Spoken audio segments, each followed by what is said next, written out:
सभी मित्रों को जय जगत नमस्कार। पर्यावरण दिवस की सभी को खूब खूब शुभकामनाएं। मित्रों, हम में से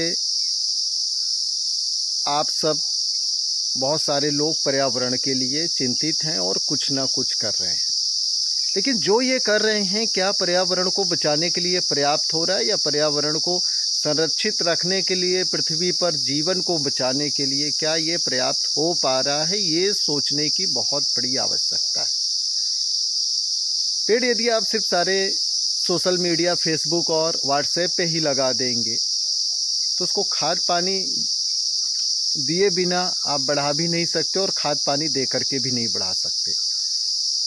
यही पेड़ पौधा अगर आप ज़मीन पर लगाते हैं तो वो किस तरह से बड़ा होता है, इसके साथ में आपका जो सामर्थ्य लगता है, एफर्ट लगता है, आप समझते हैं कि एक जीव की तरह, एक जनजीवन की तरह ये पेड़ पौधे भी हैं जो फलते हैं, फूलते हैं और समृद्ध होते हैं। इनकी समृद्धि के साथ हमारी समृद्धि जुड़ी हुई है और पर्यावरण को समझने के लिए सिर्फ पेड़ पौधे ही नहीं, इस पूरे 5 तत्वों के समावेश को, 5 तत्वों के चक्र को समझना जरूरी है। क्योंकि किसी भी ग्रह पर जब कोई बायो सिस्टम निर्मित होता है तो इम्पॉर्टेंट होते हैं 5 एलिमेंट्स जो वहाँ एक चक्र बनाते हैं और उसी चक्र के अंतर्गत जीवन समृद्ध होता है। पर्यावरण की रक्षा के लिए, पर्यावरण को बचाने के लिए, पर्यावरण को समृद्ध करने के लिए, एनवायरनमेंट को कहीं ना कहीं से हमारा आपका जो आवश्यक श्रेय है वो लगना जरूरी है।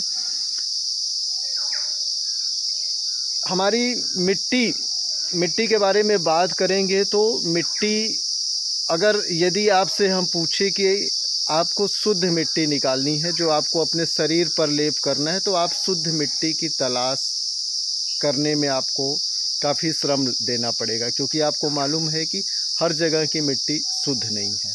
और खेतों में यूरिया, डाई, पोटास, इस तरह से रासायनिक खाद डालने के कारण वो मिट्टी ऐसे कार्यों के लिए उपयोगी नहीं मानी जा सकती है। उसी तरह से जल है, ठीक है। जल को हम कितना उसका दोहन करते हैं और कितना उसका संरक्षण करते हैं, ये बहुत ही बड़ी बात है। क्योंकि आम तौर पर हम खुद भी नहीं कर पाते, पर्यावरण की बात करते हैं और बहुत सारे लोगों को देखते हैं कि खास करके जैसे सबमर्सिबल वगैरह गांव में बहुत सारे लोग लगा लेते हैं और ओवरफ्लो का पानी बहता रहता है। और ओवरफ्लो का पानी जो बहता है वो उसके रास्ते में अगर पेड़ पौधे नहीं आते तो वो पानी वेस्टेज हो जाता है, या कोई गड्ढा, पोखर, तालाब नहीं आता तो वो पानी वेस्टेज हो जाता है। ओवरफ्लो के लिए देखिए हमने एक अपने यहाँ पर तैयार किया हुआ है, आप इसको देख सकते हैं।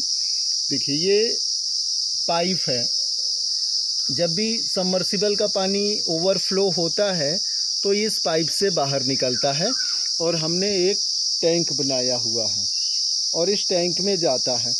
इस टैंक में ये भरता है। इस टैंक में हमने कमल के पौधे प्लांट किए हैं और इसमें मछलियाँ भी हैं, तो और ये इसमें भरा रहता है। जब इस टैंक में पूरा पानी भर जाता है तो यहाँ देखिए इसको दूसरी पाइप से इसको बाहर हम निकालते हैं और यहाँ पर हमने कुम्हड़े लगा रखे हैं और ये कुंदरू लगा रखे हैं और काफ़ी कुछ फ्लावर के प्लांट हैं और लेमन ग्रास है। तो ऐसे पौधों में पानी आसानी से पहुंच जाता है और ये जो है अच्छी तरह से यहाँ पर विकसित हो जाते हैं।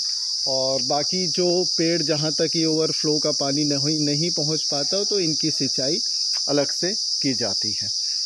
तो पानी, इससे क्या होता है कि हमारे यहाँ जो ओवरफ्लो का पानी निकल रहा है वो एक भी बूंद वेस्टेज नहीं जाता है।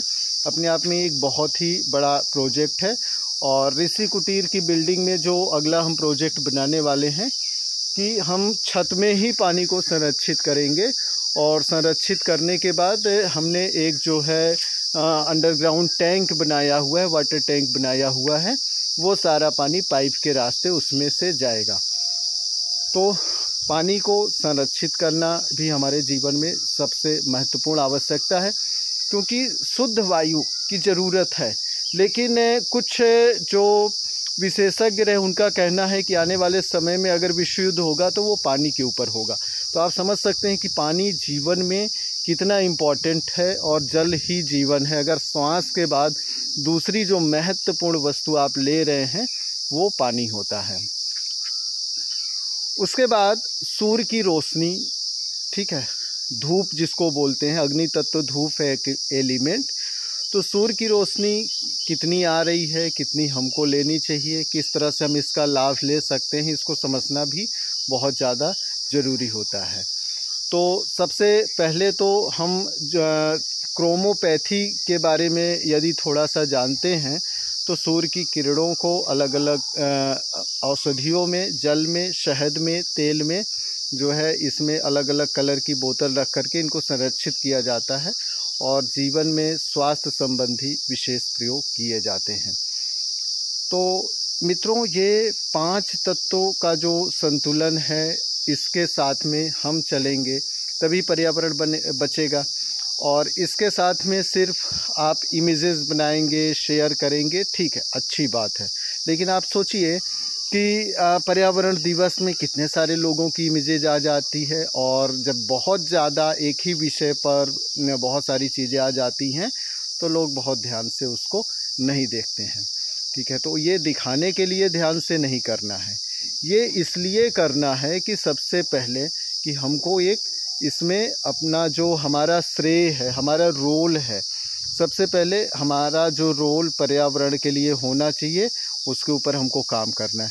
दूसरा कि हमको, आपको जो हमारे आपके काम हैं जो धरातल पर हो रहे हैं उसको देख करके, काम को देख करके यदि कोई प्रोत्साहित होता है तो ये ही सबसे बड़ा जो है प्रचार का माध्यम है। प्रोत्साहित होता है, करता है वो भी, तो भी ये भी सबसे बड़ा प्रचार का माध्यम होता है। तो ये अच्छी बात है कि इस समय दुनिया में बहुत सारे लोग पर्यावरण के लिए सजग हो रहे हैं, क्योंकि सबको स्वयं के जीवन की, स्वयं के परिवार के जीवन की, मानव समाज के जीवन की, और प्रकृति में फल फूल रहे और प्रकृति में विचरण कर रहे बहुत सारे जीव जंतुओं की चिंता सता रही है लोगों को, और ऐसे लोग सामने आ रहे हैं। ऐसे लोग एक बहुत व्यापक रूप में सामने आए, ये आवश्यकता है। और निश्चित ही है कि हमारा आपका प्रयास कभी ना कभी जो है एक रंग लाएगा, एक रंग दिखाएगा पर्यावरण फिर से, और ये पृथ्वी फिर से अच्छी तरह से हरी भरी होगी, प्रदूषण मुक्त होगी। धन्यवाद, नमस्कार।